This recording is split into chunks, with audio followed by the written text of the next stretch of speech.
ఇప్పటికీ అదే పాత ప్రజ్ఞవే. అందుకే నాకు భయంగా ఉంది, నేను నా అభిని కోల్పోతానేమోనని. తనకి ఇవన్నీ ఎలా తెలుసు? ముందే అన్నీ తెలుసా లేక లేక లేక ఇప్పుడే తెలిసిందా? ఏం ఆలోచిస్తున్నావు? ఇదే కదా, ఈ విషయాలన్నీ నాకెలా తెలుసాయనా? నాకు అర్థం కావడం లేదు నువ్వు అసలు ఏం మాట్లాడుతున్నావు అని. నేనిప్పుడు నిన్ను ఇలాగే జరుగుతుంది. ఎప్పుడైతే కాన్ఫిడెన్స్ మనిషికి తోడు లేకుండా వెళ్ళిపోతుందో అప్పుడు మాటలు తడపడడం మొదలు పెడతాయి.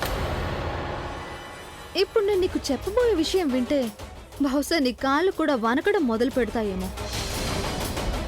నాకు నీ గురించి నిజం తెలిసిపోయింది. ఆ నిజం ఏంటంటే నువ్వు రఘుని నాకు వ్యతిరేకంగా యూజ్ చేశావని. ముందు నాకు ఇలాగే అనిపించింది, చనిపోయాడు రఘు అని. ఇప్పుడు తను నన్ను దయ్యంలా మారి భయపెడుతున్నాడని. నేను పిచ్చిదాన్ని అవుతున్నాను, బహుశా నేను పిచ్చిదాన్ని అయిపోయేలా ఉన్నాను. నాకు నీ గురించి నిజం తెలియలేదంటే అప్పుడు ఇక నిజం ఏంటంటే అసలు రఘు చనిపోలేదు, తను బతికే ఉన్నాడు. ఇదంతా నీ ప్లాన్ లో భాగమే. నువ్వు నన్ను కేవలం ఇరికించాలని ఇలా చేశావు. Just shut up. నువ్వు ప్రూవ్ చేయలేని విషయం గురించి నువ్వు మాట్లాడకూడదు. ఒకరు మాట్లాడడం పూర్తి అవ్వకుండా మధ్యలో మాట్లాడడం కూడా చాలా తప్పు. మళ్ళీ మధ్యలో ఆపేవంటే నన్ను చంపాలని ప్రయత్నిస్తున్నందుకు కోర్టుకు లాగుతా నిన్ను. నీకు నేను పిచ్చిదల్లా కనిపిస్తున్నానా? నీకు నిజంగానే అనిపిస్తుందా ఎలాంటి ఆధారం లేకుండా నీ మీద నేను ఇంత పెద్ద నింద వేస్తాను అని? నిజానికి నువ్వు ఇదంతా ప్లాన్ చేసావు కదా. దాని నుండి నేను చాలా నేర్చుకున్నాను. కాళ్ళు బలంగా లేనంత వరకు ముందు అడుగు వేయడానికి ప్రయత్నం చేయకూడదని. ఇదిగో ఆధారం. దీన్ని చూస్తే నీకు పిచ్చి పట్టే అవకాశం ఉంటుంది. Be careful. నిదానంగా చూడు.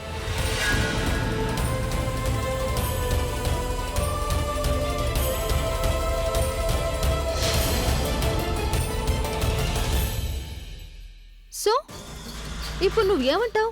నువ్వు పాత ప్రజ్ఞవి కాదంటావా, లేకపోతే పాత ప్రజ్ఞ కాదని వాదిస్తావా?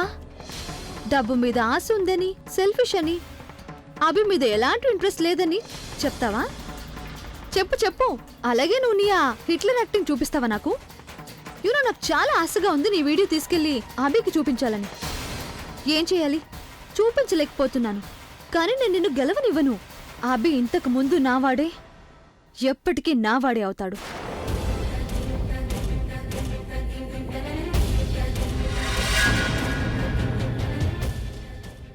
ఇది కేవలం నీ కళ మాత్రమే, ఎప్పటికీ ఒక కళగానే మిగిలిపోతుంది. నువ్వు వేరే వాళ్ల బిడ్డకి ఆయన పేరు ఇవ్వడానికి ప్రయత్నిస్తున్నావు.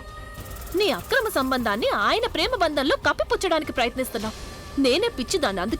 అందుకే నీ అబద్ధాన్ని నిజం అనుకొని ఆయనకు అప్పగించి వెళ్ళిపోయాను. నీ అబద్ధం కారణంగానే అందరికంటే ఎక్కువగా ఆయనకి నా అవసరం ఉన్నప్పుడే ఆయన ఒంటరిగా వదిలి వెళ్ళిపోయాను. నేను అనుకున్నాను ఒకవేళ నేను అక్కడే ఉన్నానంటే ఆ బిడ్డకు అన్యాయం జరుగుతుందని. ఒక బిడ్డకి తన తండ్రి ప్రేమ దక్కకుండా పోతుంది అనుకున్నాను. ఆ బిడ్డ ఫ్యూచర్ పాడవుతుంది అనుకున్నాను. నాకు అస్సలు తెలియదు నువ్వు ఆ బిడ్డని అడ్డం పెట్టుకుని నీ ఫ్యూచర్ని సెక్యూర్ చేసుకోవాలనుకుంటున్నావని. ఏ రోజైతే నాకు నీ గురించి నిజం తెలిసిపోయిందో ఆ రోజే అనుకున్నాను అందరికీ నీ గురించి నిజం చెప్పి నిన్న ఆ ఇంట్లో నుంచి మెడబట్టి బయటికి గెంటేయాలి అని. అందరికంటే ముందు ఆయనకి నీ గురించి నిజం చెప్పాలి. కేవలం ఆ కుటుంబం ముందే కాదు, ఈ ప్రపంచం ముందే నిన్ను అవమానించాలనుకున్నాను. కానీ ఆ టైంలో నాకు దారి కనిపించలేదు. ఎందుకంటే నేను ఒంటరిదాన్ని, కానీ నీకు తోడుగా చాలా మంది ఉన్నారు. నీలాంటి వాళ్ళందరూ కలిసి ఆ ఇంటిని చెదపురుగుల్లాగా పట్టి నాశనం చేయాలనుకున్నారు. నేను ఆ ఇంటిని ఒక్క రోజులో శుభ్రం చేసే పరిస్థితుల్లో లేను. అందుకే నేను ఈ ప్లాన్ వేశాను. మీ అందరి గురించి నిజం ఒక్కొక్కటిగా ఆయన ముందు బయట పెట్టాను. ఒప్పుకుంటాను, ఇవన్నీ చేయడానికి నేను మారాల్సి వచ్చింది. నేను అబద్ధాల్ని ఆసరాగా తీసుకోవాల్సి వచ్చింది, అబద్ధాలు చెప్పాల్సి వచ్చింది, తప్పులు చేయాల్సి వచ్చింది. ప్రతి ఒక్కరితో శత్రుత్వం పెట్టుకున్నాను. ఇంకా చెప్పాలంటే నా కుటుంబాన్ని నాకు శత్రువుగా మార్చుకున్నాను. కానీ అంటారు కదా, అమృతం పొందాలంటే ముందు విషం తాగాల్సి ఉంటుందని. అందుకే చెడుని అంతం చేయడం కోసం నేను చెడునే ఆసరాగా తీసుకున్నాను. ఎందుకంటే ఒక్కోసారి తప్పుదారి కూడా మనల్ని మన గమ్యానికి చేరుస్తుంది. అవును, నేను పాత ప్రజ్ఞలాగా లేనిప్పుడు. కానీ ఈ ప్రజ్ఞ కేవలం తన ప్రేమను సాక్రిఫైస్ చేయడానికి కాదు, తన ప్రేమని పొందడానికి తిరిగొచ్చింది. అది తన హక్కు. నా భర్త కేవలం నాకే సొంతం. తను నీకు తెలుసా, ఇప్పుడు ఆయన నాకు 2 అడుగుల దూరంలోనే ఉన్నారు. నువ్వు మా మధ్యలోకి రాలేవు, ఎందుకంటే ఇక్కడి వరకు రావడం నాకు అంత సులభం కాదు. నేను చాలా కష్టపడ్డాను. ఇక్కడి వరకు రావడానికి నేను చాలా నష్టపోయాను. నేను అందరికంటే ముందు మీ గ్రూప్లో నుంచి రాజ్బాబు గారిని తీసేశాను.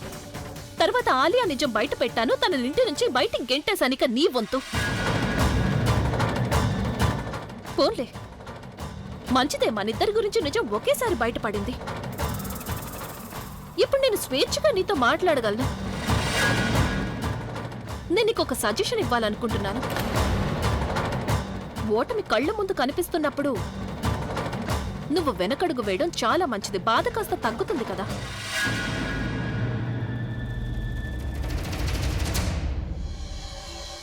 నేను నీకు ఒక ఆఖరి అవకాశం ఇస్తున్నాను. నువ్వు సైలెంట్గా నీ సామాన్లు ప్యాక్ చేసుకుని ఇంటి నుంచి బయటికి వెళ్ళిపో. నేనెవ్వరికి ఏమీ చెప్పను, ఏదో ఒక కట్టుకథ చెప్తాను. నువ్వు కంగారు పడద్దు. నువ్వు వెళ్ళిపోయిన తర్వాత ట్రస్ట్ మీ, నేను ఆయనకి ఎంత ప్రేమను పంచుతానంటే నువ్వెప్పటికీ గుర్తురావు. ఆయన పూర్తిగా మర్చిపోతారు ఆయన జీవితంలో తను అనే ఒక అమ్మాయి ఉండేదని.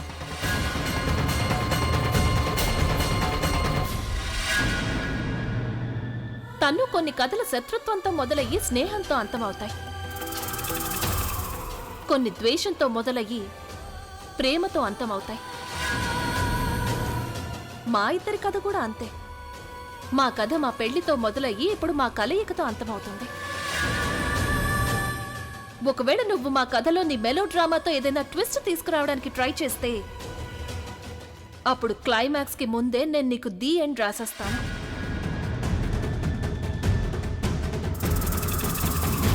గుర్తుపెట్టుకో.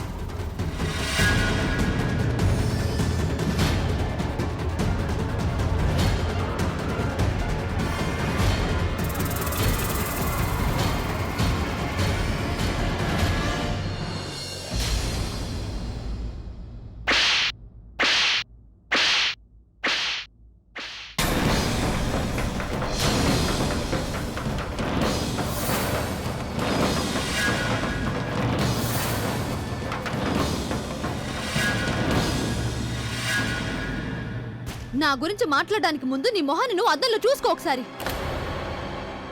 నువ్వేమీ అంత మంచిదానివేం కాదు. ప్రతిసారి ప్రతి విషయంలో నువ్వు కూడా అబద్ధం చెప్పావు. అభిని మోసం చేసావు, మా అందరినీ మోసం చేసావు.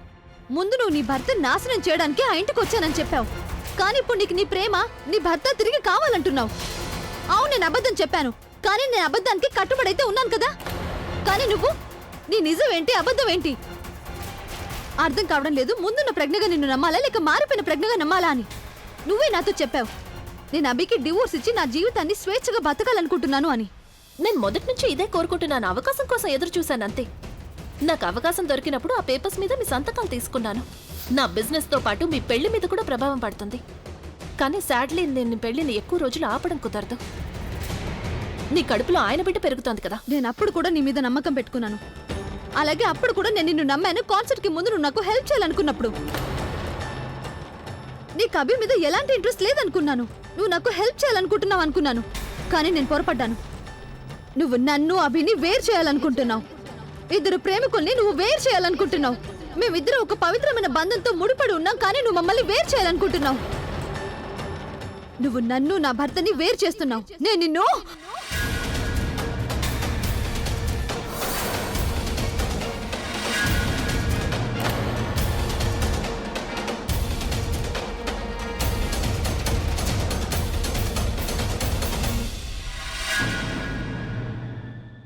నిన్ను నువ్వు సంభాళించుకోలేనంత ధైర్యాన్ని చూపించొద్దు. తను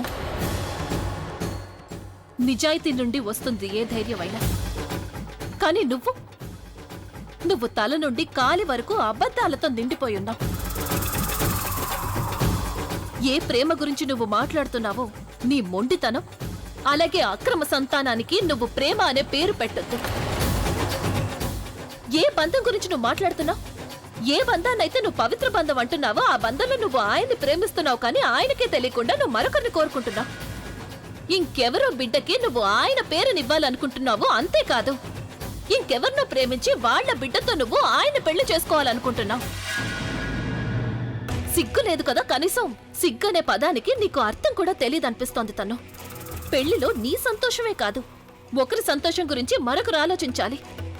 ఇక ఈ విషయం నీకెప్పటికీ అర్థం కాదు, ఎందుకంటే నీకు ఏ బంధం మీద నమ్మకం లేదు కదా. నీ స్వార్థం కోసం నువ్వు నీ బిడ్డనే ఉపయోగించుకున్నప్పుడు ఇక నీ భర్తకి నువ్వు సంతోషాన్ని ప్రేమని ఎలా పంచుతావు? పైగా నువ్వు నన్ను అర్థంలో చూసుకోమని చెప్తున్నావు. నువ్వేమన్నా నువ్వేదైతే చేశావో అవన్నీ నేను కూడా చేశాను, నీకు నాకు ఎలాంటి తేడా లేదంటున్నావు కదా. తేడా ఉంది తను. తేడా మనిద్దరి ప్రేమలో ఉంది. నేను ఆయన మీద చూపిస్తున్న ప్రేమలో నా మొండితనం గాని స్వార్థం గాని ఏమీ లేవు. కానీ నీకివన్నీ అర్థం కావు. ఎందుకంటే నీకు కేవలం మోసం అబద్ధం మాత్రమే కనిపిస్తుంది. దాని వెనుకున్న నా బాధ నీకు కనిపించదు. నేను ప్రతిరోజు ఎంతో బాధపడుతున్నాను. నీకేవలం ఇదే తెలుసు, నేను అందరి ముందు అబద్ధం చెప్పాను అని. గదిలో ఉన్నప్పుడు నేను ప్రతిరోజు ఏడుస్తున్నానన్న విషయం నీకు అస్సలు తెలీదు. నా దగ్గర లెక్కలేనంత డబ్బుంది, కానీ కనీసం అణువంత ప్రేమ కూడా లేదు. నేను పూర్తిగా ఒంటరిగా ఉన్నాను. నా వాళ్ళందరూ నాకు శత్రువులుగా మారిపోయారు. అందరూ నన్ను ద్వేషించడం మొదలు పెట్టారు. అయినా నేను అందరి ద్వేషాన్ని భరించడానికి సిద్ధంగా ఉన్నాను. కానీ నా ప్రాణం కంటే ఎక్కువగా ప్రేమించే మనిషి నన్ను ద్వేషిస్తే అది నేను ఎలా భరించగలను? నేను ఆయన ప్రేమని పొందడం కోసం ఆయన ద్వేషాన్ని కూడా భరించాను. నా భర్త కోసం, నా కాపురాన్ని నిలబెట్టుకోవడం కోసం నా భర్తని కూడా నా శత్రువుగా మార్చుకున్నాను. ఇవన్నీ చేయడానికి నాలో ధైర్యం ఉంది తన్ను. ఎందుకంటే నా ప్రేమ స్వచ్ఛమైనది, నా బంధం పవిత్రమైనది. ఇప్పుడు నువ్వు నాకు చెప్పుతాను, నీ ప్రేమ ఎంత స్వచ్ఛమైనది, ఎంత పవిత్రమైనది నీ బంధం. ఇంతవరకు ఎన్ని త్యాగాలు చేశావు నువ్వు నీ ప్రేమ కోసం? ఏమైంది? ఇప్పుడు జవాబు లేదా నీ దగ్గర? ఎందుకంటే నీ దృష్టిలో ప్రతి ఒక్క బంధం అవసరాన్ని పూర్తి చేసుకునే ఒక దారి, అంతే. ప్రతి బంధంలోనూ ఏదో ఒక కారణం ఉంటుంది. ఇంకా చెప్పాలంటే నువ్వు నీ లాభం కోసం నీ బిడ్డని కూడా ఉపయోగించుకుంటున్నావు. నీ బిడ్డ గురించి ఆలోచించలేని మనిషివి వేరే వాళ్ళ గురించి ఎలా ఆలోచిస్తావు? ఈ రోజు నువ్వు ఆయనకు అబద్ధాలు చెప్తున్నావు, జీవితాంతం నీ బిడ్డకు కూడా అబద్ధాలు చెప్తూనే ఉంటావా? తను అద్దంలో నేను కాదు, నువ్వు చూసుకోవాల్సిన అవసరం ఉంది. ఎందుకంటే నీ మొహం చూసుకునే అర్హత స్వయంగా నీకు లేదు. మరొక విషయం, ఇంకెప్పుడు కూడా నా ముందు ఆయన నీ భర్త అని చెప్పే ధైర్యం చెయ్యొద్దు. ఎందుకంటే ఈ రోజు వరకు ఇవన్నీ వినడం నా నిస్సహాయత. కానీ ఇప్పుడు నీకు నా గురించి నిజం తెలిసిపోయింది కాబట్టి నేను నీ నోటి నుండి ఆయన పేరు కూడా వినాలనుకోవడం లేదు. ఏ హక్కుతో నువ్వు ఆయన నీ భర్త అంటున్నావు? ఎవరినైనా నీ భర్త అని చెప్పుకోవాలంటే అతను దిద్దిన కుంకుమ నీ నుదుట నుండాలి. తన చేత్తో కట్టిన మంగళసూత్రం నీ మెడలో ఉండాలి. ఆ హక్కు ఆయన నాకు మాత్రమే ఇచ్చారు. ఇది సుమంగళికి కేవలం ఒక గుర్తు మాత్రమే కాదు. ఈ గుర్తులో ఎంత శక్తి ఉంటుందంటే ఎవరు ఎంత ప్రయత్నించినా భార్యాభర్తల్ని ఎప్పటికీ వేరు చేయలేరు. ఈ రెండు గుర్తుల్లో ఎంత శక్తి ఉంటుంది అంటే ఎవరు ఎంత ప్రయత్నించినా వాళ్ల మీద ఎలాంటి చెడు ప్రభావం పనిచేయదు. ఇక ఇప్పటి నుంచి నేను నా మంగళసూత్రాన్ని కుంకుమని రెండింటినీ పెట్టుకుంటాను. ఎందుకంటే నేను ఆయన భార్యని, ఎప్పటికీ అలాగే ఉంటాను. కానీ నువ్వు కేవలం ఆయనకి శత్రువు, ఎప్పటికీ శత్రువులాగే ఉంటాను. చాలా ఎక్కువగా మాట్లాడావు నువ్వు నీ కుంకుమ, నీ సింధూరం, ఇంకా మంగళసూత్రం గురించి ఇంకెవరికైనా లెక్చర్లు ఇవ్వు. నీకేమనిపిస్తుంది? వేసుకుంటే అభిని తిరిగి పొందొచ్చానా? నీకు నిజంగా అలా అనిపిస్తోందంటే అప్పుడు నీకంటే పెద్ద ఫూల్ ఇంకెవ్వరూ ఉండరు. నువ్వు అభిని ప్రేమిస్తూ ఉండొచ్చు, కానీ అభి మాత్రం కేవలం నన్నే ప్రేమిస్తున్నాడు. ఎప్పుడు కావాలంటే అప్పుడు నిజం చెప్పు అభికి, కట్టుకథలు చెప్పు. కానీ నువ్వు అభిని నాకు ఎగెనిస్ట్ గా మార్చలేవు. ఇక ఇప్పుడు నీ ప్లాన్ గురించి కూడా నాకు బాగా తెలిసిపోయింది. నీ గురించి నిజం తెలిసిపోయింది, నీ స్ట్రాటజీ అన్నీ. అందుకే ఇప్పుడు నిన్ను చూసి భయపడాల్సిన అవసరం లేదు నాకు. ఇన్ఫాక్ట్ ఇప్పుడు నాకు కాన్ఫిడెన్స్ చాలా ఎక్కువైంది ప్రజ్ఞ. ఎందుకంటే అభిని పొందడానికి నువ్వేదైతే ప్లాన్ మొదలు పెట్టావో దాన్ని నేను అంతం చేస్తాను. నీ పద్ధతిలోనే నేను నిన్ను ఓడించి చూపిస్తాను. రియలీ? నీ గురించి నిజం నేను ఆయన దగ్గరికి వెళ్ళి అలాగే చెప్పేస్తాను అనుకున్నావా? ఒకవేళ నిజంగానే నీ గురించి నిజం ఆయనకి చెప్పాలనుకుంటే నేను ఎప్పుడో చెప్పేసి ఉండేదాన్ని. ఇన్ని రోజులు ఎదురు చూడాల్సిన అవసరమే లేదు నాకు. నేను నీ గురించి నిజం కాదు, నీ గురించి పూర్తి ఆధారాలు తీసుకుని వెళ్తాను ఆయన దగ్గరికి. ఇప్పుడు నువ్వు నా గురించి ఆధారాలు తీసుకొచ్చావు కదా, అలాగే కాకపోతే తేడా ఎందులో ఉందంటే ఇంటెన్షన్లో ఉంది. ఎవరు ఏం పొందడానికి, ఏం దాచిపెట్టడానికి ప్రయత్నిస్తున్నారో దానికి సంబంధించింది. అయినా ఇదంతా ఆయనకేమీ చెప్పాల్సిన అవసరం నాకు లేదు తను. ఎందుకంటే నువ్వే స్వయంగా నీ కథ మొత్తం వీడియోలో అన్సెన్సర్డ్ చెప్పబోతున్నావు. నేనేం ఆలోచించానంటే, ఎప్పుడైతే నీ గురించి నిజం ఆయన నీ నోటితోనే నువ్వు చెప్పడం చూస్తారో అప్పుడు ఆయన మీద ఎంత ఎక్కువ ఇంపాక్ట్ పడుతుంది అని. చదరంగంలో రాజు ఎప్పుడైతే అన్ని వైపుల నుండి ఓడిపోతాడో అప్పుడు శత్రువుల గెలుపు ఇంకా పెద్దదవుతుంది. ఇక నువ్వు ఓడిపోయావు తను. Check and mate.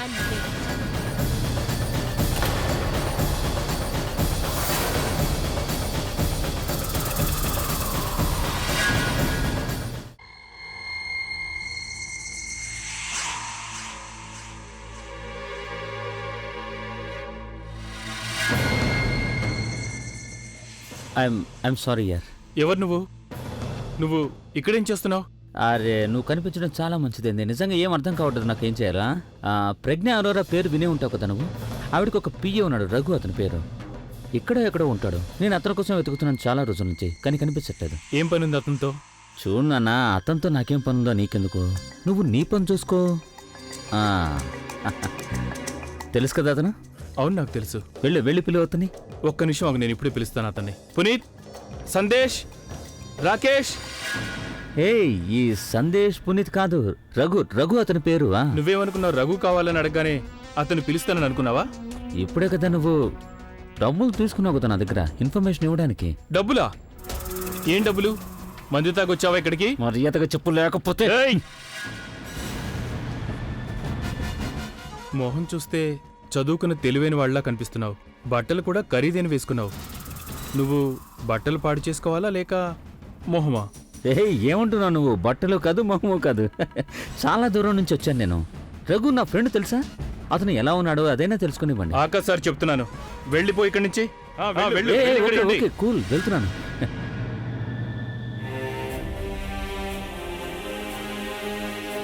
ఇప్పుడు ఎలా అనిపిస్తుంది? చాలా హాయిగా ఉంది నానమ్మ. ఇక్కడికి వచ్చిన తర్వాత చాలా తేలిగ్గా అనిపిస్తుంది. కాసేపు ఆగితే ఇంకా హాయిగా ఉంటుంది. ఈ రోజు నువ్వు నీ సమస్యలన్నీ నాతో చెప్పేసే. ఏం లాభం లేదు నానమ్మ. నా ప్రాబ్లమ్స్కి సొల్యూషన్ ఎవరి దగ్గర ఉండదు. ఎందుకుండదు? ఎందుకంటే ఈ ప్రాబ్లమ్స్కి పేరు మొగెంబో కాబట్టి. తను నా లైఫ్లోకి వచ్చినప్పటి నుంచి నా లైఫ్ అసలు పూర్తిగా నాశనం అయిపోయింది నానమ్మ. నా ప్రాపర్టీస్ అన్నీ లాగేసుకుంది, నా డబ్బు మొత్తం లాగేసుకుంది. దానికి బదులుగా ఏమిచ్చింది? ప్రపంచంలో ఉన్న అన్ని ప్రాబ్లమ్స్. అసలు ఏం చేయలేదు నానమ్మ. తను ప్రశాంతంగా పడుకోనివ్వడం లేదు, తీరిగ్గా కూర్చొనివ్వడం లేదు, ఎవరితో మాట్లాడినివ్వడం లేదు, కనీసం పాటలు కూడా పాడనివ్వడం లేదు. అరే నా సర్వస్వం లాగేసుకుంటాను. ఇప్పుడు నా ప్రాణాలు కూడా తీసేయాలనుకుంటుందా? అభి, నువ్వు నాకు ఇప్పుడు అన్నీ చెప్పేశావు కదా. ఇక చూడు, నేనిప్పుడు తన్ని ఎలా మార్చేస్తాను. అరే వదిలే నానమ్మ. తను మొగెంబో నానమ్మ, మొగెంబో. అయినా తను నీ మాట ఎందుకు వింటుంది చెప్పు? తను నా మాట వినకపోతే ఏంటి? మానేమను. కనీసం వాళ్ళ అమ్మ మాటనే వింటుంది కదా. ఏమంటున్నావు నానమ్మ? సరళ ఆంటీ ఏమీ మాట్లాడలేకపోతున్నారు. ఇక ఆవిడే మాట్లాడతారు. దాని గురించి నువ్వు ఆలోచించద్దు. ఆవిడ మాట్లాడలేదంటే ఏంటి? అరే ఈ మధ్య ఆవిడ కాళ్ళు చేతులు కదులుతున్నాయి కదా. నువ్వు ఆవిడ చేత తన్ని కొట్టించాలనుకోవడం లేదు కదా? అవసరం అయింది అంటే ఆ పని కూడా చేస్తాను నేను. ఏమైంది? నేను తన్ని కొట్టిస్తే నీకెటువంటి నష్టం ఉండదు కదా. ఏం మాట్లాడుతున్నావు నానమ్మ? అలా జరిగితే చాలా సంతోషిస్తాను నేను. నా ఉద్దేశం అయితే నువ్వు తన్ని 10, 15, 20 చెంపదెబ్బలు కొట్టించు. అయితే సరేలే. నువ్వెంతైనా దాచుకో. నాకు బాగా తెలుసు ప్రజ్ఞకి చిన్న దెబ్బ తగిలినా సరే నువ్వు ఏమాత్రం భరించలేవు అని. సరే, కాసేపు వెయిట్ చెయ్యి. ఆ తర్వాత మీరిద్దరూ శాశ్వతంగా ఒకటైపోతారు.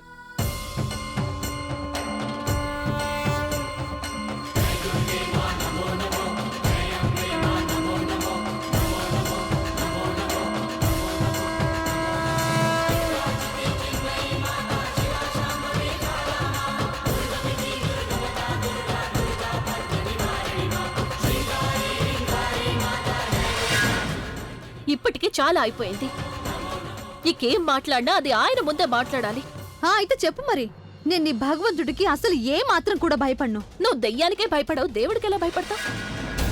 నీ మనసులో చెడు ఆలోచనలుంటే, నీ రహస్యం అందరికీ తెలిసిపోతుందనే భయం ఉంటే, భగవంతుడికి దెయ్యానికే కాదు చివరికి నీ నీడని చూసి కూడా భయపడతావు. ఓకే ఫైన్, నేను ఒప్పుకుంటాను నువ్వు నాకంటే చాలా తెలివైన దానివని. ఇది కూడా ఒప్పుకుంటాను, ఈ ప్లానింగ్లో నువ్వు నాకంటే తెలివైన దానివని. నీ ఎత్తు అన్నిటికంటే బలమైంది కూడా. ఎందుకంటే నా గురించి నీకు తెలిసిపోయింది, అలాగే నీ దగ్గర ఆధారం కూడా ఉంది. కానీ యు నో వాట్ ప్రజ్ఞ, నా వేర్లను కత్తిరించడానికి ముందు నువ్వు నీ కాళ్ళనే కట్టేసుకున్నావు. నా గురించి నిజం బయట పెట్టాలనుకున్నావు, కానీ నువ్వు నీ గురించి నిజం నువ్వే బయట పెట్టేసుకున్నావు. నువ్వు ఒక నెగటివ్ రోల్ని ప్లే చేయాల్సి వచ్చింది. స్వార్థపరురాలుగా డబ్బు మీద ఆసున్న రాతి మనసులో మారావు నువ్వు. కానీ అభికి నాకు పెళ్లి జరగకుండా చేసేందుకు అభి మనసులో నీ ద్వేషాన్ని పెంచుకున్నావని మర్చిపోయావు. అలాగే ఇంకో విషయం కూడా మర్చిపోయావు, కాలంతో పాటు మనసులో ప్రేమ పెరిగినట్టు అలాగే కాలంతో పాటు ద్వేషం కూడా పెరుగుతూ ఉంటుంది.